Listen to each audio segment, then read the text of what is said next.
Nepal, we have initiated Right to Education Mentorship Program. And this program focuses on engaging young lawyers who want to learn on right to education and initiate court-based intervention and other strategic interventions. So secondly, our work focuses on providing technical assistance to lawyers who want to initiate right to education work. Through this, we provide guidance on international and domestic law relevant to right to education. We also do case review where we assist in making forward a strategy for litigation or a strategic intervention. And we also provide resource sharing in terms of providing access to international standards and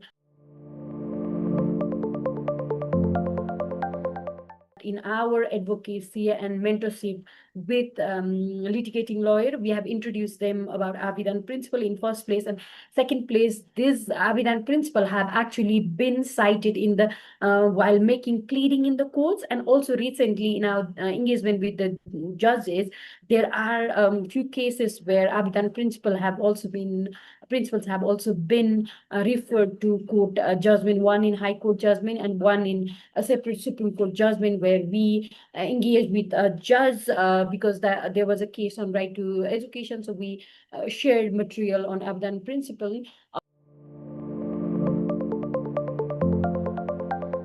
In the strategic intervention, like that does not involve going to the court, but going to the authorities in terms of regulating private actors or in terms of monitoring the public schools in local bodies. So our lawyers have also referred to Abidjan Principle, stating that the local level of government, as the government authorities, they have responsibility to regulate and also monitor educational institutions in the area. So this is how they have been using Abidjan Principle as a very important advocacy tool.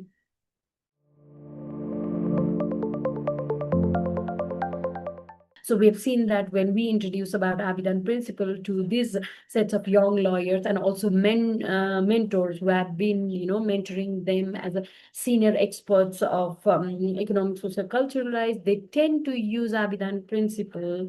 That is from the side of lawyers, and even judges want to be a bit creative in terms of also they are inquisitive in terms of looking into international norms that they can incorporate in the domestic jurisprudence. So this Abidjan Principle have actually, in a very short period of time, when we started engaging in 2022 to now, we have found that two cases, one is Supreme Court and one in High Court.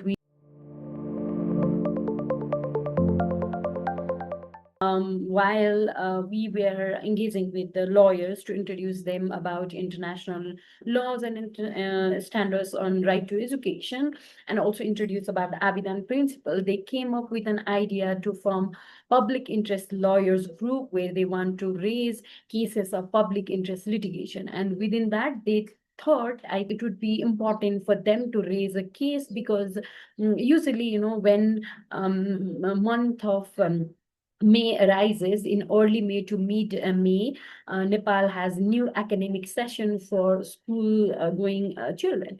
And in beginning of each academic session, especially in the private school, the fees are hiked without following the government standards. And within the fee hikes, the parents are not consulted on one side. On the other side, that they're not following the government standards in terms of raising the fees, and also some of the Supreme Court judgment that talks about regulation. And apart from that, the issue of infrastructure in the private school had always been in question. So lawyers in one of the province, which is in the western part of Nepal, they came up with an idea within 2 months of understanding or getting acquainted with Abidjan Principle. They came up with a case and they filed the case in High Court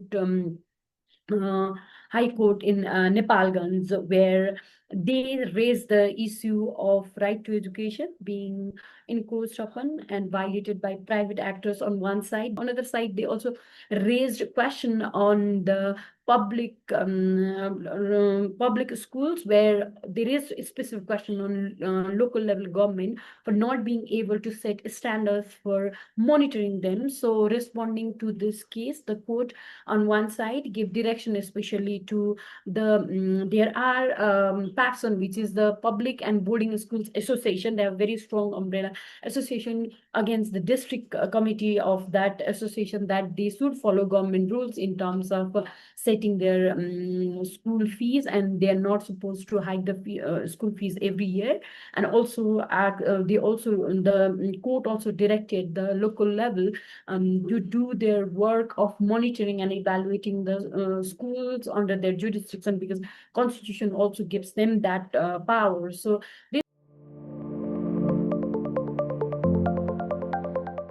these were quite a fascinating case, because the lawyers, when they came to know about Abidjan principle, they used it, and the court, while giving this direction, also specifically referred to Abidjan principle, saying that this principle mandates the government to regulate, especially local government to regulate it, and all other actors to fulfill their obligation under right to education. So this has been quite, like within a short period of time when lawyers were interested, they used it as a advocacy tool.